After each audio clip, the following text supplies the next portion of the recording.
नहीं, जो टीआरई 3 वाली एग्जाम लास्ट मार्च में हुई थी उसके बारे में अगर आप पूछना चाहते हैं तो उनके खिलाफ इकोनॉमिक ऑफेंस में केस करके कार्रवाई की जा रही है। वो इस परीक्षा में सम्मिलित हुए थे, उसका सूचना है।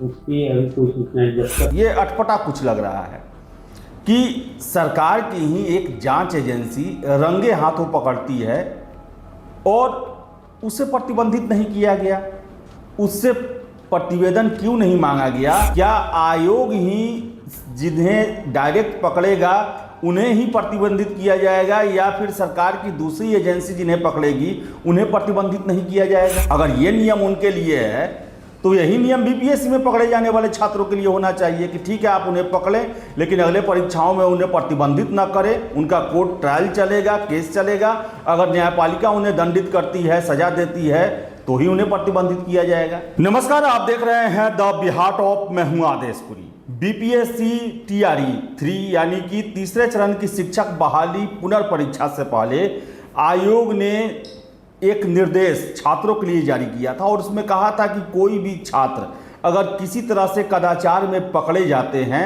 तो उन्हें आगामी 3 से 5 वर्षों के लिए आयोग की होने वाली परीक्षा के लिए प्रतिबंधित कर दिया जाएगा। और बता दें आपको 57 कैंडिडेट टीआरई 3 पुनर्परीक्षा में गड़बड़ी करते हुए पकड़े गए जिन पर एफआईआर दर्ज हुआ।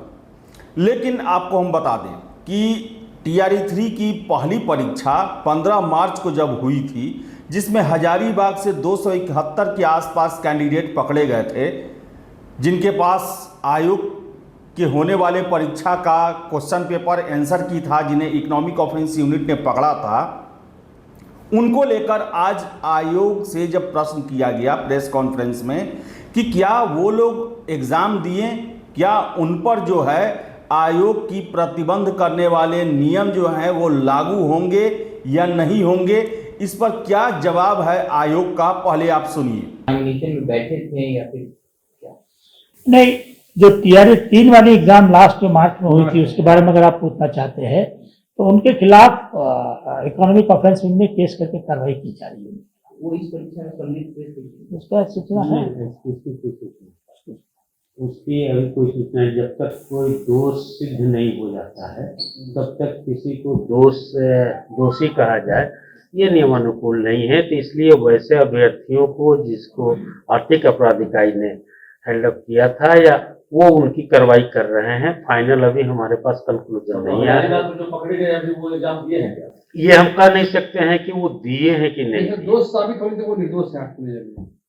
हमारे नजर में नहीं, नियम के नजर में। नहीं, नियम के नज़र में जब तक वो दोषी नहीं होते हैं तो हमारे ओर से ऐसा कोई अपने आवेदन में इसकी कोई प्रोविजन नहीं था कि जो लोग पकड़े गए हैं वो आवेदन नहीं करेंगे। तो बाद में रिजल्ट पर आप रोक लगा सकता है, ऐसा होता है। रिजल्ट प्रकाशन से पूर्व में अगर हम कोई तो आपने सुना कि आयोग को इसकी कोई जानकारी नहीं है कि 271 लोग एग्जाम दिए या नहीं दिए। जब उनसे पूछा गया कि आपने उन्हें प्रतिबंधित किया या नहीं किया तो इस पर उनका कहना था कि वो ईओयू का मामला है और जब तक वहाँ से हमारे पास प्रतिवेदन नहीं आएगा तब तक हम आगे कोई कार्रवाई नहीं करेंगे और जब तक कोई दोषी साबित नहीं होता है तब तक उसे आरोपी नहीं माना जा सकता है। ये कहना है आयोग का। ऐसे में प्रश्न उठता है, ये अटपटा कुछ लग रहा है कि सरकार की ही एक जांच एजेंसी रंगे हाथों पकड़ती है और उसे प्रतिबंधित नहीं किया गया, उससे प्रतिवेदन क्यों नहीं मांगा गया कि आखिर इन लोगों को गिरफ्तार किया गया, जेल भेजा गया, मामला चल रहा है और फिर से वो एग्जाम में शामिल हो रहे हैं। ऐसे में क्या आयोग ही जिन्हें डायरेक्ट पकड़ेगा उन्हें ही प्रतिबंधित किया जाएगा या फिर सरकार की दूसरी एजेंसी जिन्हें पकड़ेगी उन्हें प्रतिबंधित नहीं किया जाएगा? ये तो प्रश्रय देने वाली बात हो गई। छात्र लगातार जो हैं 271 कैंडिडेट को प्रतिबंधित करने की मांग कर रहे थे क्योंकि उनके द्वारा पैसे दिए गए। उन्हें ये पता था परीक्षा माफियाओं से कि परीक्षा में सेंधमारी की जाएगी, क्वेश्चन आउट कराए जाएंगे और हमें वो क्वेश्चन मुहैया कराए जाएंगे। ऐसे में वो तो क्लास में चीटिंग करने से ज़्यादा बड़े वो गुनहगार हैं और उनको ही प्रतिबंधित नहीं किया गया। वो आराम से परीक्षा भी दे दिए। ये अपने आप में काफ़ी हैरत की बात है। आयोग को परीक्षा लेना है तो उन्हें ये कन्फर्म होना चाहिए कि वो दागी लोग को परीक्षा ना देने दें, और जिन पर इतना बड़ा संगीन आरोप लगा, जो जेल गए, पकड़ के उनको हजारीबाग से लाया गया और उनके बारे में आयोग को कोई भी जानकारी नहीं है, और जवाब दिया जा रहा है कि जब दोषी ना हो तो क्या 57 लोग को जो आयोग पकड़ा है उन्हें आगे वो प्रतिबंधित करेंगे, तो क्या उन्हें कोर्ट से ऑर्डर मिलने के बाद वो प्रतिबंधित करेंगे? क्या कोर्ट में महीना दिन में क्लियर हो जाएगा कि हाँ ये दोषी हैं? आप तो जानते हैं कि कोर्ट का प्रोसेस क्या होता है।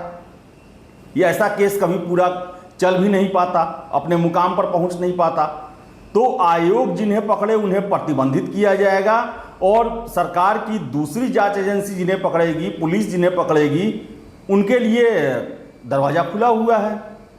बड़ा ही आश्चर्य का बात है कि कोर्ट आयोग के द्वारा कहा जा रहा है कि अभी तक वो दोषी साबित नहीं हुए हैं। तो बीपीएससी कौन होता है किसी भी चीटिंग में पकड़े गए छात्र को दोषी साबित करने के लिए?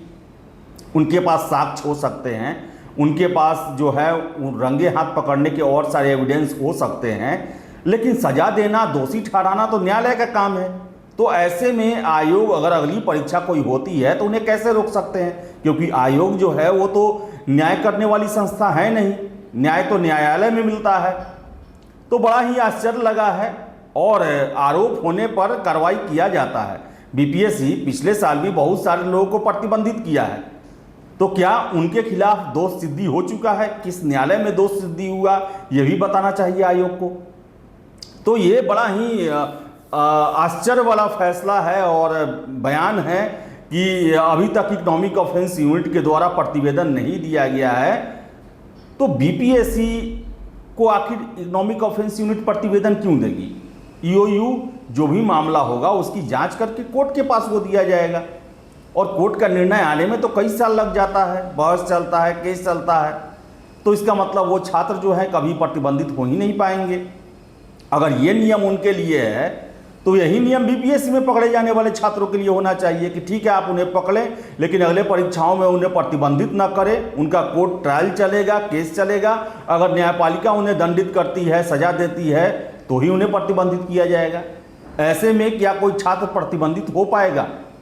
क्योंकि यहाँ पर तो एक एक केस कई कई साल चलते हैं। ऐसे में उनका परीक्षा देने का उम्र भी चला जाएगा और वो सेलेक्ट भी हो जाएंगे बाद में, हो सकता है परीक्षा देते हुए। तो ये जो बयान जो है बीपीएससी का, ये कुछ हजम होने वाला बयान नहीं है, और छात्रों की लगातार मांग रही है कि वैसे कैंडिडेट को परीक्षा देने से रोका जाए। अगर वो परीक्षा दे भी दिए हैं तो उनके रिजल्ट प्रकाशन पर रोक लगाई जाए। हालांकि आयोग के द्वारा साफ कर दिया गया है कि उनके रिजल्ट प्रकाशन या किसी चीज़ पर हम रोक लगाने नहीं जा रहे हैं। तो इस पर जो है वो थोड़ा सीरियस होकर काम करने की ज़रूरत है, क्योंकि छात्रों की मांग रही है और इनके वजह से ही TRE-3 रद्द किया गया। कितने छात्रों को इसका नुकसान हुआ, आयोग की छवि धूमिल हुई, बिहार का नाम धूमिल हुआ। ऐसे लोगों के साथ कड़ाई आयोग को करना ही चाहिए। तो फिलहाल इस वीडियो में इतना ही। वीडियो पसंद आया लाइक शेयर करें, हमारे चैनल द बिहार टॉप को सब्सक्राइब जरूर कर लें। धन्यवाद।